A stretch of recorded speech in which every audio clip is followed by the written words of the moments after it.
Welcome to Mysterious Goings On. It's me, Alex Greenwood, and we are at that time of year again, that spooky season that if you're a longtime listener to the show, you know it's my favorite. It's my Christmas. It's Halloween time, and I cannot think of a better lead-in as we go from all the way up till next week, where we're going to do a special show, which I'll tell you about at the end of this one. But this week's show, I'm terribly excited about because we have somebody who is not just what I would call but not a horror writer per se, but he is a crafter of stories that has all of the right elements as far as I'm concerned.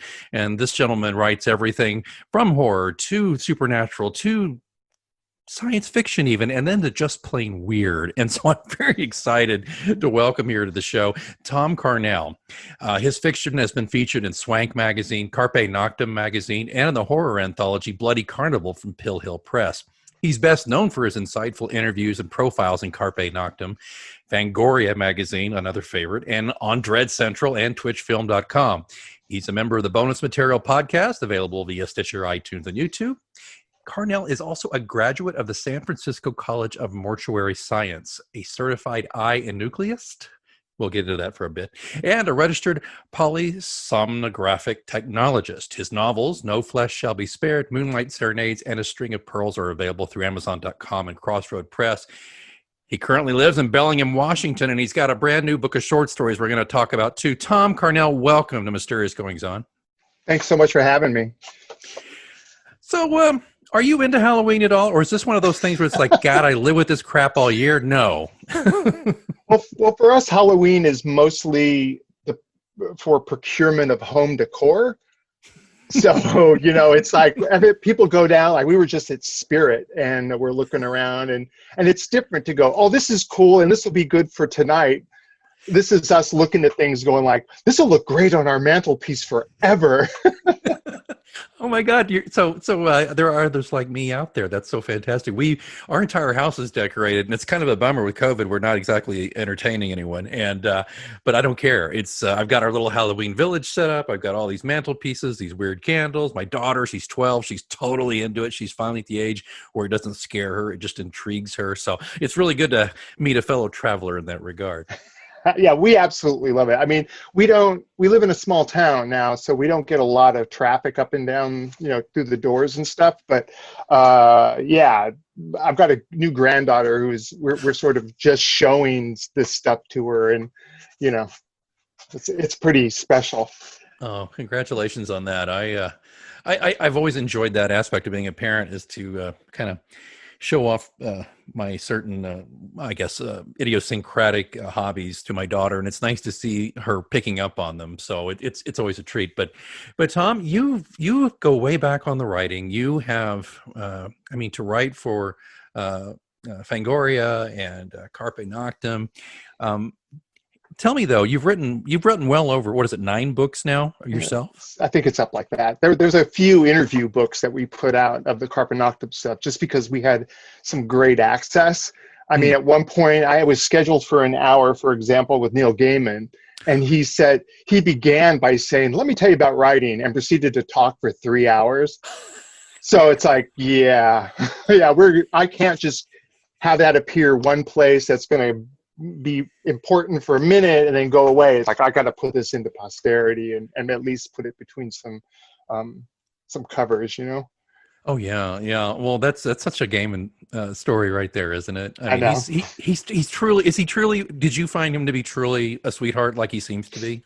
Well, he's one of those people I lump in with, like Clive Barker, who you will meet him someplace, and then you will meet him again 3 years later, and as you approach his table, they'll both look at you and go, "Thom," right? And like immediately know who you are. And yeah, I've been really lucky in that most of my, I'm doing air quotes now, training and writing was done. I mean, once I got past elementary English and that kind of stuff, grammar, punctuation, but sitting at the knees of people, interviewing them for Fango or for Carpe Noctem or whoever, and being able to like ask all the questions and not have it be an instructor at a local college that was giving you his opinion. It's like, no, this is what you do want to do. This is what you don't want to do, kind of a thing. And it was really helpful.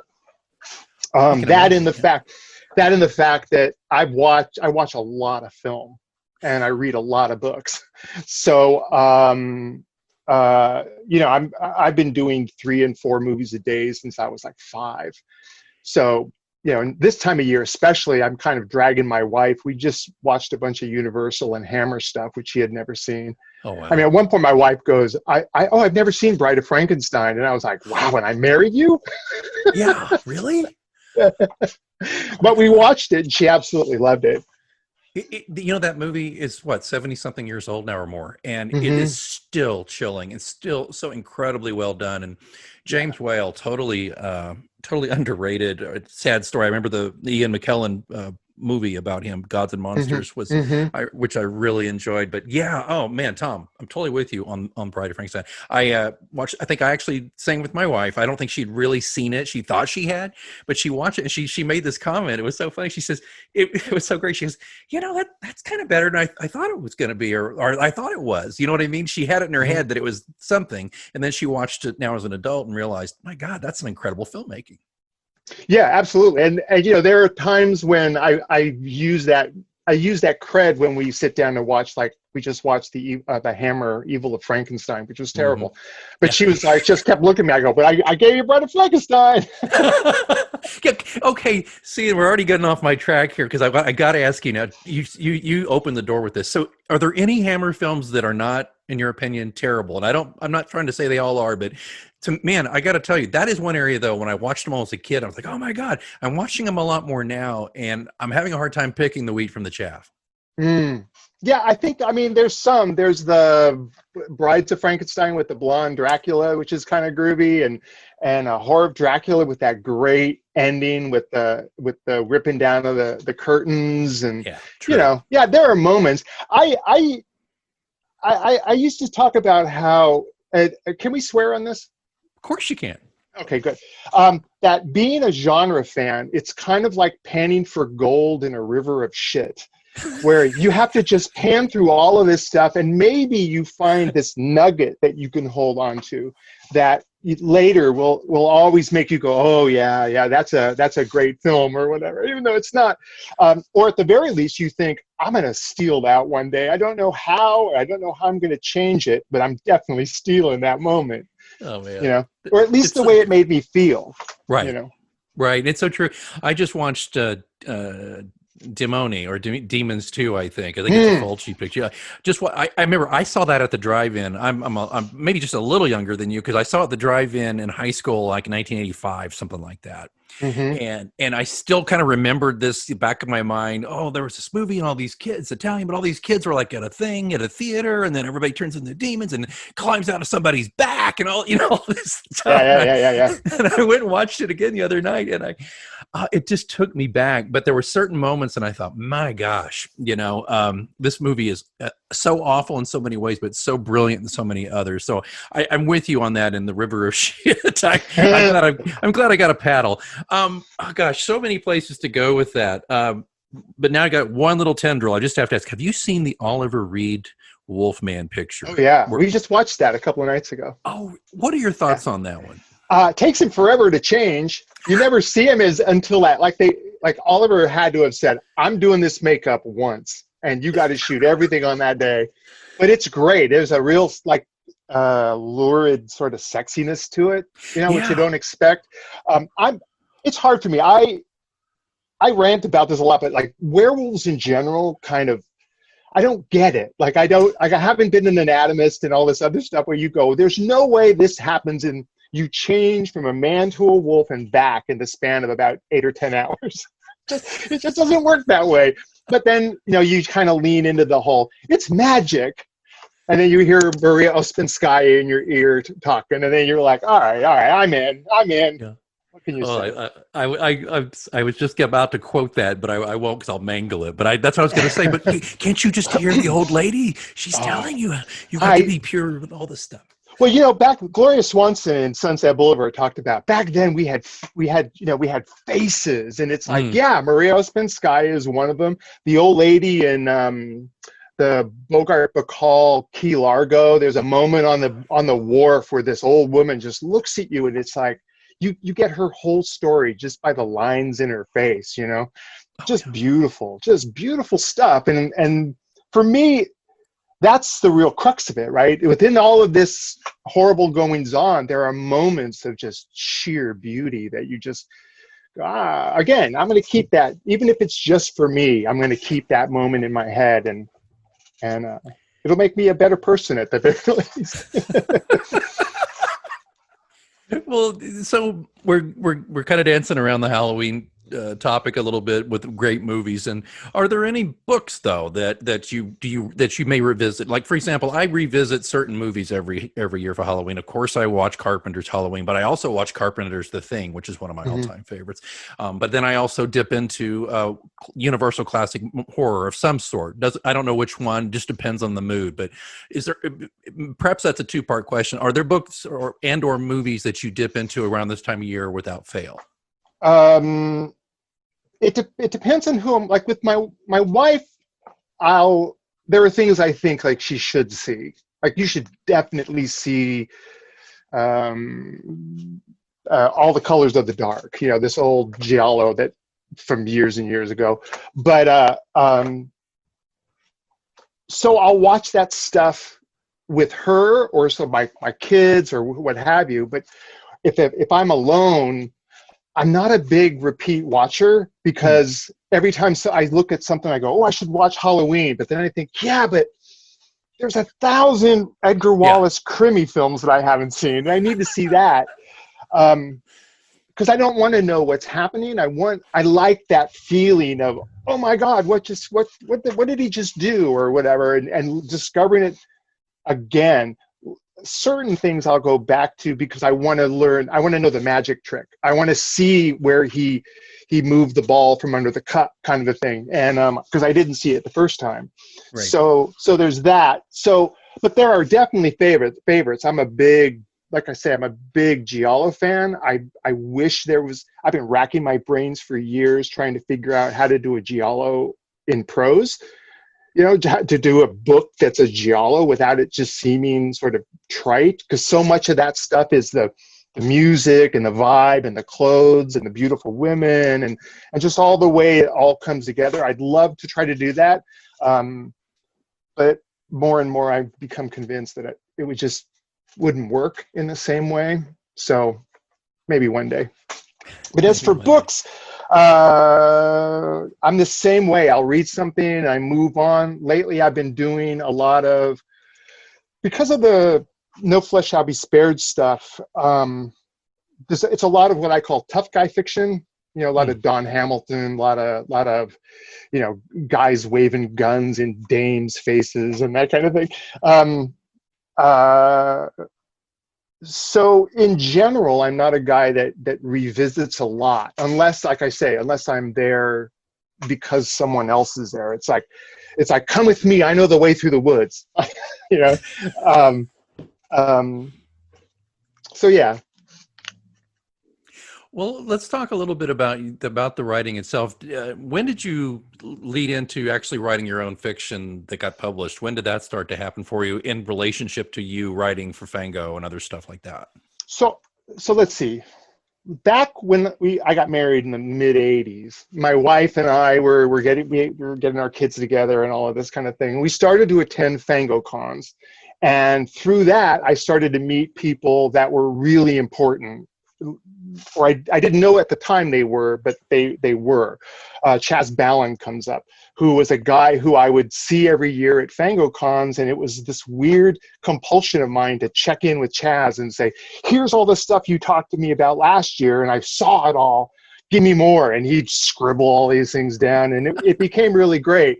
Then in the 90s, when we started doing Carpe Noctem, that became a thing where everyone became available, right? We at that point, we had the sales and that kind of thing that we could get past the PR people and all of that other stuff. And so now we're starting to sit down with all crazy people, Barker and Gaiman and Frank Miller and just, whatever.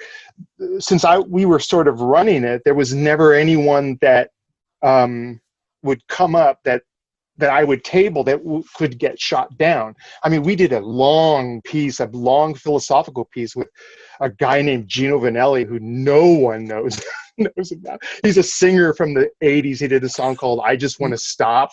Wait. Did he do Living Inside Myself? Yeah, that's him. I know Gino Vanelli. Yeah. So I'm a big fan. And so my wife comes to me, she goes, "You want to talk to Gino Vanelli on your birthday?" I'm like, "Fuck yeah." So we sat down and we talked about philosophy and theosophy and all of this kind of stuff, and it was great. So it was a way to bring these whoever in it, because my message was always, we all have this in whoever, no matter what you think a person does. I learned Tina Turner is a huge horror fiction fan, and I love that, because one of my philosophies in interviewing is find the thing your interview subject geeks on, and you won't have to even, they'll tee up your next question. So around that time, working for Fango, working for Dread and all this other stuff, I wanted to do fiction, and someone always said, write what you know. And because I had been to mortuary school and my other background, I really knew two things: zombies and fighting, because I've trained martial arts for years. And that comes together in No Flesh Shall Be Spared, which is essentially the UFC with zombies, right? It's a big league of people. The pitch on that has always been Gladiator meets Dawn of the Dead. Ooh. So it's that kind of a thing, and it was able to do the creepiness of the dead folk, but also get in there and punch zombie grandmas in the face, and it was just great. And so after that, I kind of, around that time the book came out, my mom passed, and I sort of fell into this whole writer's block thing for like 2 years. And then Moonlight Serenades is a result of that's me finding my way back. Everything that's in the short story collections, it's not, let me pick the best of what I have. It's literally, here's the next thing I'm working on. Here's the next thing I'm working on. Oh. So it was all sort of coming together. And at that point, I allowed myself the freedom to, it was a conscious decision not to have the focus be this book or this tale, but the focus be, here's a fountain from which all of this comes from. So that way I could get away with anything. As you said in the very kind intro about being able to go from science fiction to horror to, there's some stuff in the new books, both Tuxedo Junction, and I just turned in something called Horror Book. That's pretty radical. I mean, there's a piece in there that talks about taking a person, like rendering a body into usable cuts of meat. Oh. So there's this kind of thing. So the idea is, whatever, it usually starts with an idea hitting me and me laughing at it because I think it's ridiculous. There's a story in Moonlight Serenades where it's an entire world where social hierarchy is based on what kind of clown you are. So Harlequins are the 1%, and then there's the very bottom is what we're going to call the low down dirty mimes. And that just made me laugh. The idea of a tough guy pointing a gun at someone and say, "Listen, clown," that was it. I was off and running. I know. So so once that idea clicks, the thing I'm working right now is called Howlin' at the Haitian Moon, and it's in that basket with things like Abbott and Costello Meet Frankenstein and Martin and Lewis's Scared Stiff. And it's just a big monster mash where everyone you meet is something.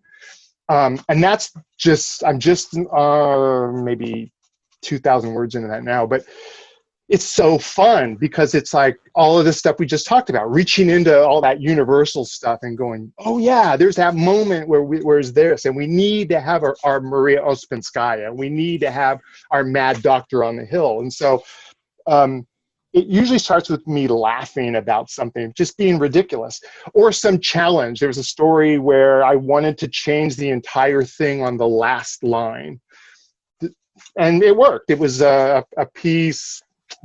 I'm spacing on the name, but it has to do with an old woman walking in a mountain, and she finds a lost child, and everything was set up, and I wanted it to spin on the dime at the very last sentence, and it worked. God, I can't remember that name. That's kind of weird. But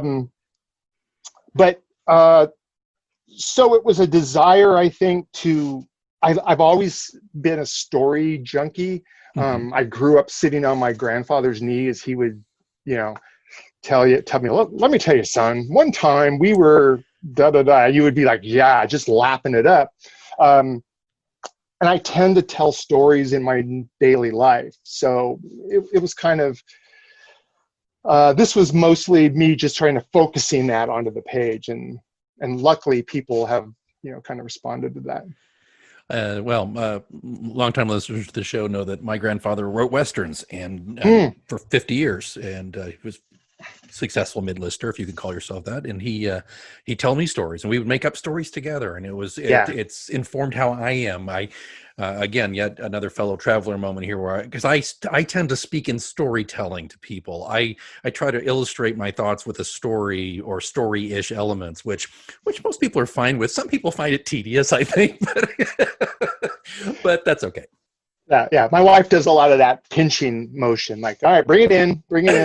Yeah, mine too. She's kind of like, but the same thing used to happen with the kids. We would, when they were little, we would go to the mall, and while mom was doing her shopping and whatever, we would sit there, and the mandate was, look at that guy, and we'd make up a story about him. The woman that's pushing an empty baby cart because her husband has the baby, but all we saw was her with the empty cart. Let's go with that.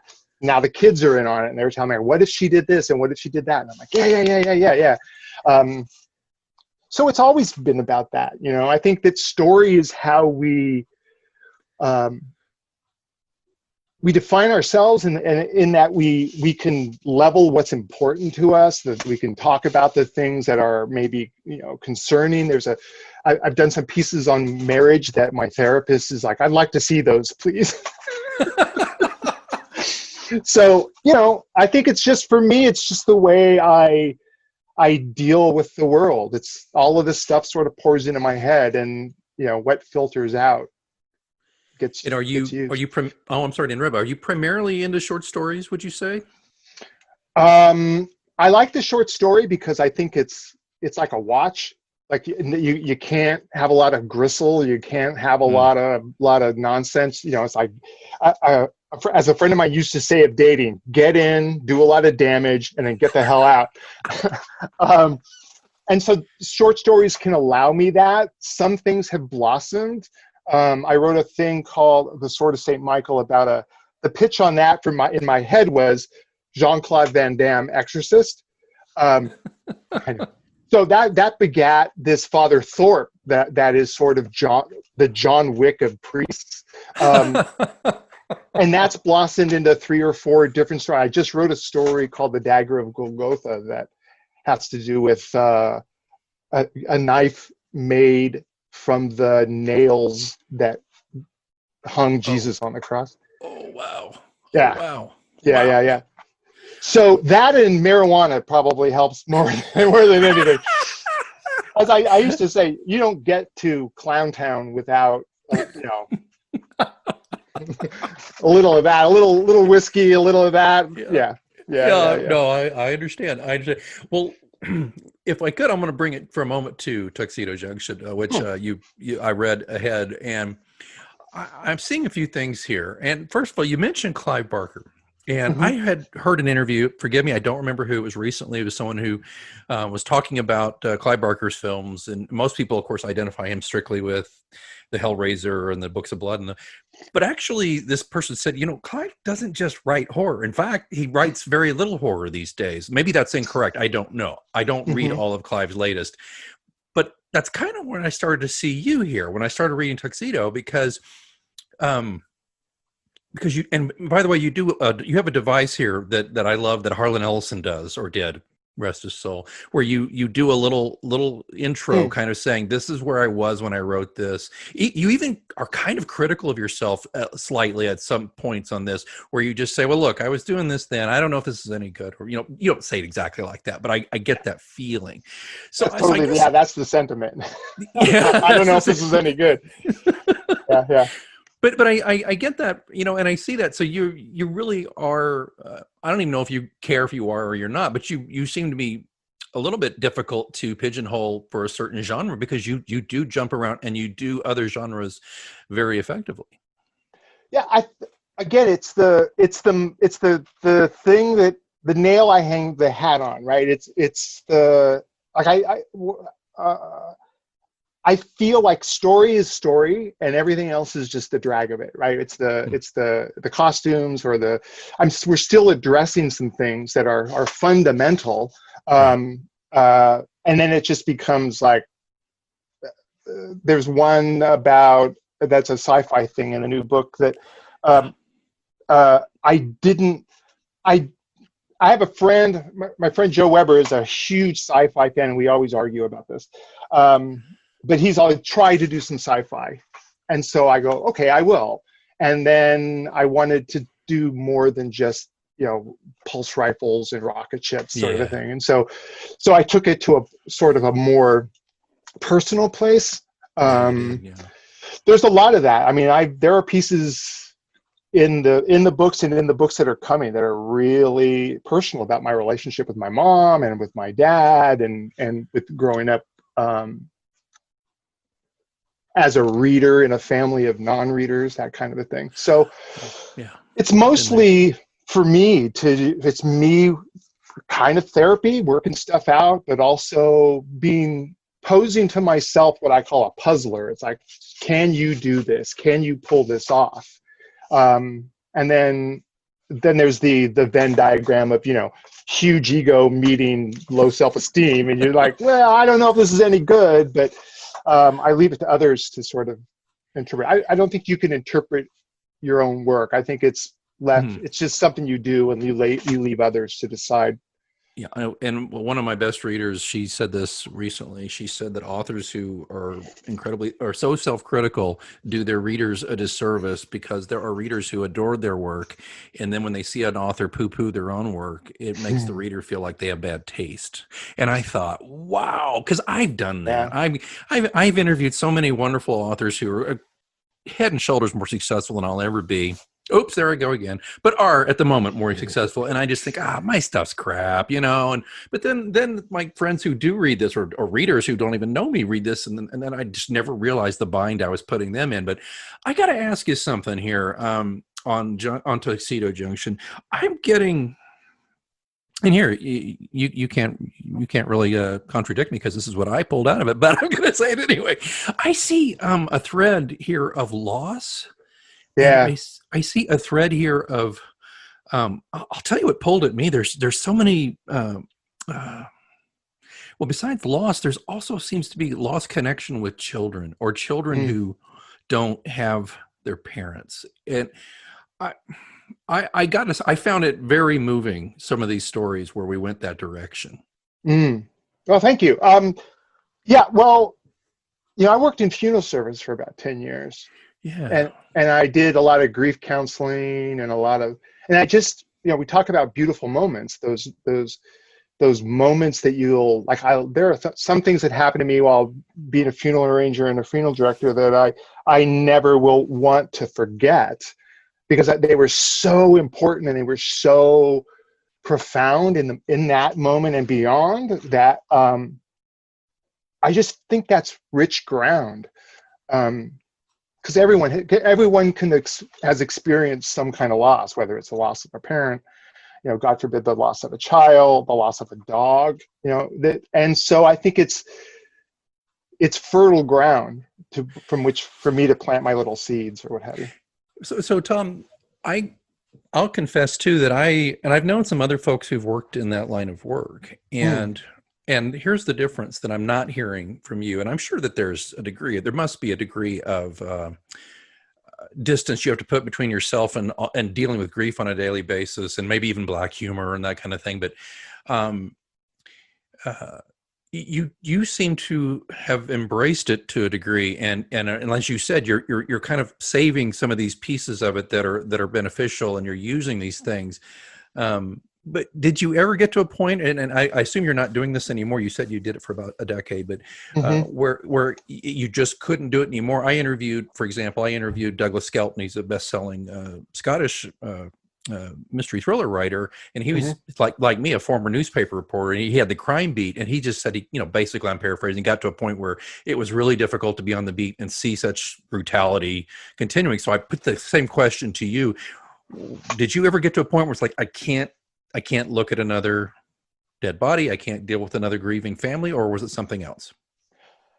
Uh, well, I cry a lot and cried a lot. So Oh, every day I would come home, like I would work, and in the middle of the day I would go for my walk during my lunch hour, and it was usually me going someplace and just weeping, and oh, then coming back.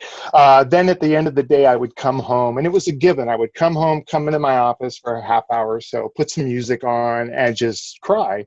Um, One day, my wife came to me and said, "I think we need to talk." I'm like, "Oh, okay." And she said, "I'm noticing you're not doing that anymore. You're not oh, going into your office and you're not crying. You're not offloading all of that emotion." Because I like to think I'm a bit of an empath and I carry a lot of that stuff with me. Um, so at that point, I was at a place, Greenwood in San Diego, and that it was hugely. We were doing. I would have 9, 11, 1, 3, and 5 o'clock appointments with families. So you would go from one intense situation of grief and loss, and then have a cup of coffee, and then go right into the next one. So oh. for me, it got to a point where I knew that I had seen others in that field become callous, Hmm. and to wall themselves off and subsequently develop a pretty big drinking problem. Yeah. And I just didn't want that for myself. And it always reminds me of something, I think Ken Kesey was it, that said that about drugs. He said, drugs have a message, but it's important to know when to hang up the phone. And I just felt like I need to hang up the phone on this. Otherwise, I'm going to lose something that I don't want to lose. I don't want to lose this empathy. I don't want to know what it's like. Any of this is like. So then I left. It had to mostly had to do with the libertine aspect of it. Companies that don't care about people, telling you about flour minimums, and well, we like to include or that what's the line they used to say about it's customary to include a single flower in the casket from the family. No, it's not. It's you trying to up your flower sales. You know what I Oh, mean? oh. So at that point, I'm like, okay, I'm done. This is no longer serving me. Um, and that's when I went into sleep, and I worked in sleep for a really long time. Well, there's a story in Tuxedo Junction, Making Plans, Mm. um, and Yeah, that really happened. okay, okay. Well, you did your Harlan Ellison beginning, and I thought, and you're like, I've changed the name, but you never really know, right? You never know. It's like Yeah. Fargo. They say we changed the names, and of course that crap never happened at Fargo. But here's the thing: I once I got to the ending of that story, I realized it really did happen to you, Mm. and or at least you observed it or were close enough to it, and so that really did, right? Yeah, yeah, and the funny thing is I know a lot of funeral directors who, if you mention that scenario to, they'll just go, "Oh yeah, yeah, that's happened to us too." So Good. when I was at a place in San Jose, California, someone, in fact, when they instead of going to the car, they just went to the bathroom in the Oh, really? building. They just went to Gee. the bathroom and shot themselves. Yeah. Oh my God. But Wow. that for me becomes this whole landscape of, like, let's put ourselves in that guy's position, Sure. and let's put ourselves in the other guys, in the funeral directors. What if, um, how would I react if my doctor, for example, I did a piece called I Am Legend, another one of the books, um, immediately after a doctor telling someone you're terminal, and how do you piece that together? Um, and so you try to do your best. You try to run it through that filter that is your experience, and hopefully others will get something out of it as well. Well, and we spoke offline about, and we don't have to go on because I was telling you that I have a irrational thing with eyes, but you were a nucleus, right? And you learned to remove eyes for transplantation, correct? Yeah, cornea transplants, that kind of a thing. It was a really odd. Savini talked about thinking he was an assassin because he would pack up his gear, go to another town, kill somebody, and then leave. And it felt like that. In the middle of the night, the phone would ring. I'd have to get into my suit, get in my car, go to the hospital, do my thing, and then give the eyes to the nurse, who would then give it to the Lions Eye Bank and that kind of thing. So it was dark, but it also again, within all of that, there are these moments that are just so beautiful and so profound that it's just an honor to be in the room. Well, the idea that you are facilitating perhaps curing someone's blindness. And the great sacrifice, obviously, that folks made. I'm an organ donor, and I assume if I go in decent condition, that might happen to me. Who knows? I hope they do. Well, I had to bring that dimension in there because it's just a little too rich of a detail to leave out, of a writer. Yeah. And what you see, Thom, in our closing minutes there, I really want to just catch a couple of other things real quick, if you don't mind. A little bit of a bonus round, lightning round kind of deal here. But you've also been doing podcasting for a long time. Yeah, it was a thing where I started back in around the time that the first book came out, doing a thing called The Night Crew with another writer named Sean Smithson, and that got me like, oh, this is just like interviewing for the magazine, but there's no transcription, which is awesome because who likes transcription? And then that stopped, and then I started to do one on my own, and that just got lonely. Just you wanted someone to do it with. I'm sure you can relate to that kind of thing. I know the feeling. And then we did a local guy here. He's an effects artist named Langley J. West, who was also one of my martial arts instructors. He was a big film guy, and so we started doing that. And between all of that, again, it's more of that sitting at the knee of really gifted people, and if not getting direct advice, at least hearing in your ear the headspace that they're coming from. About like, this is how you're a professional. This is how you don't waste a lot of people's time. This is how you conduct yourself. Yeah. So yeah. Well, did you find though, once you do find a good partner on a podcast though, like you said, sitting at the knee, the one reason I love doing this is because I get to meet people like yourself, and I always learn something. One thing I've learned though over doing this for years is to do my best not to be a tedious interviewer and ask questions people get all the time. So forgive me if I gave you too many of those today. No, not at all. It's great. I just find it fascinating what you've done and what you're doing. So Tuxedo Junction is Macabre Inc., imprint of Crossroad Press, out this year. You can get it all the usual suspects, I assume, Amazon, etc. Yeah, it comes out December 15th. Okay. But it's available for pre-order. But the other two collections, the first zombie book and then the follow-up, Don't Look Back, is out there, and that's just super muscly. It's it's guys punching each other and shooting 7-year-olds in the face, and yeah, your usual. That's great. No, I'm into that. I love that.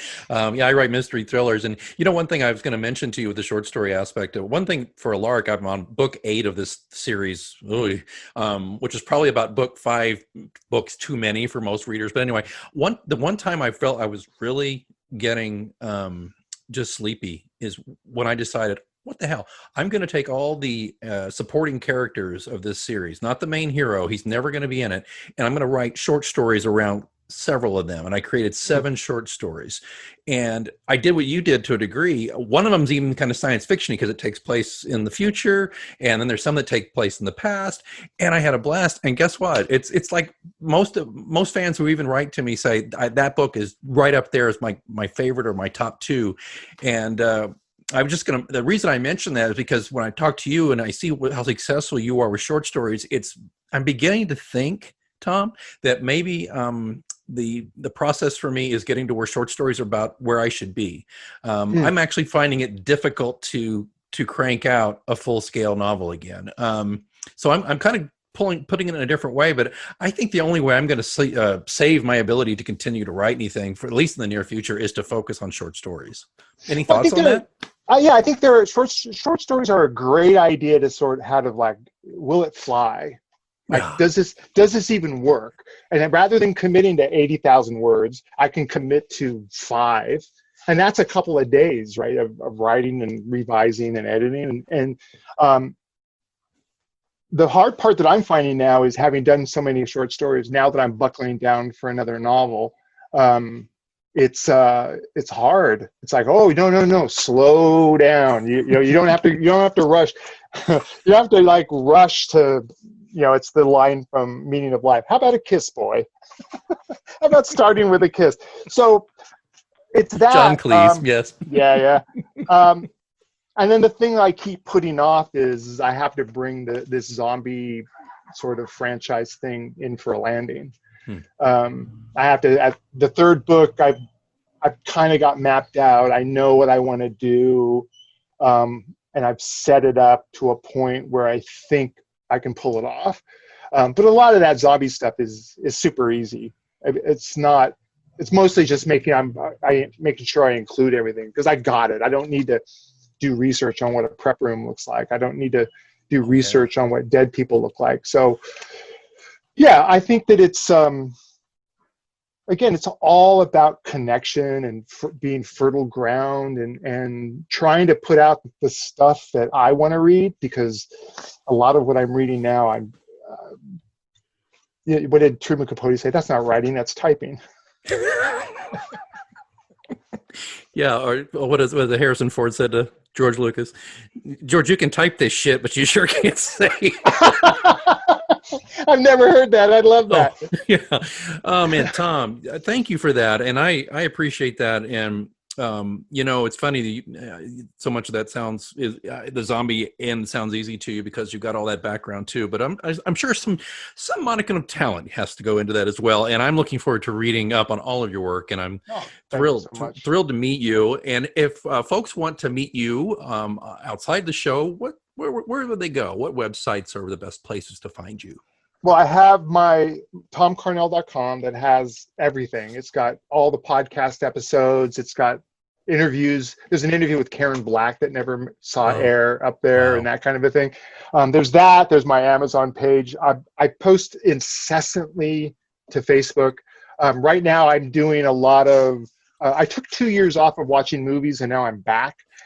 So now I'm just throwing up,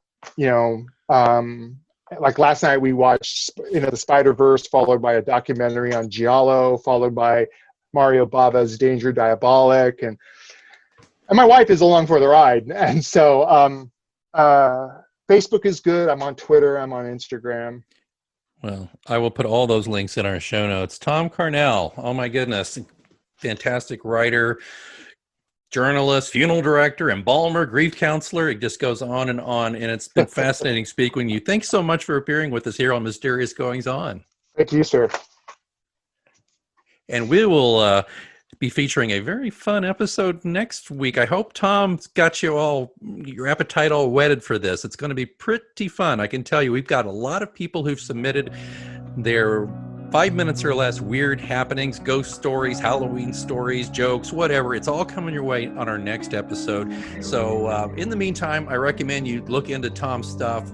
Links are in the show notes. And until that next spooky moment, keep reading.